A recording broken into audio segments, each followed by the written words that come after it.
Greetings and welcome back, carnivores, to Carnivore Confidential. I'm Dougie the Butcher. I had an interesting question the other day at the store.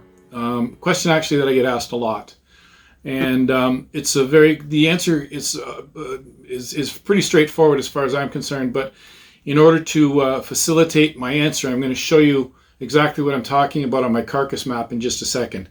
But the question was, what's the difference between sirloin tip and top sirloin? The answer is a huge difference. One comes from the hip as a hard-working muscle, that's the sirloin tip. One comes from the loin, which is basically a floating muscle, and that's the top sirloin or sirloin butt. Are they interchangeable? Absolutely not. Are they flavor-wise? I mean, they're both beef. You can roast them both, you can pan fry them both, you can steak them both. But it all comes down to tenderness, and one is more tender than the other, and the more tender one is the top sirloin. And come with me and I'll show you what I'm talking about on my carcass map. So I'll see you over there.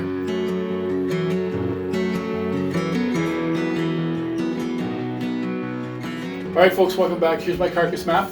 Just wanted to go over what I was talking to you about a few minutes ago regarding that lady's question in the store. This is the area of the carcass map. This is the hind quarter. This is the sirloin. This is the rib section, and this is the front, or the chuck.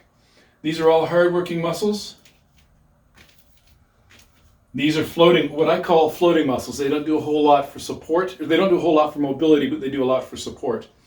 So this being the top sirloin or sirloin butt, this being the sirloin tip down here. You can see the sirloin tip is part of the leg, the hind quarter. The sirloin butt is part of the loin.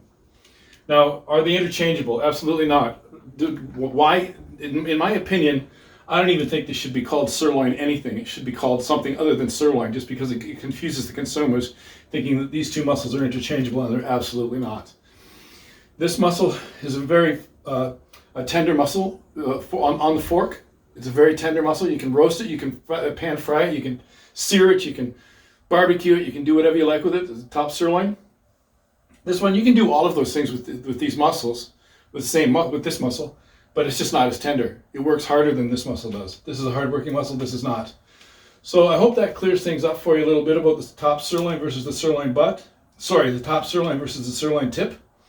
They're not interchangeable, and that's pretty much the message that I had for that woman today at the store. Or sorry, not today, the other day at the store. So that's it for this week, folks. Short and sweet. Just wanted to let you know that I'll have something else for you next Thursday at 6 o'clock. As usual, please like, share, and subscribe, and all those good things. It shows the YouTube algorithm that I'm actually putting out content that people want to see. So until next Thursday at 6 o'clock, we'll see you then. Stay hungry.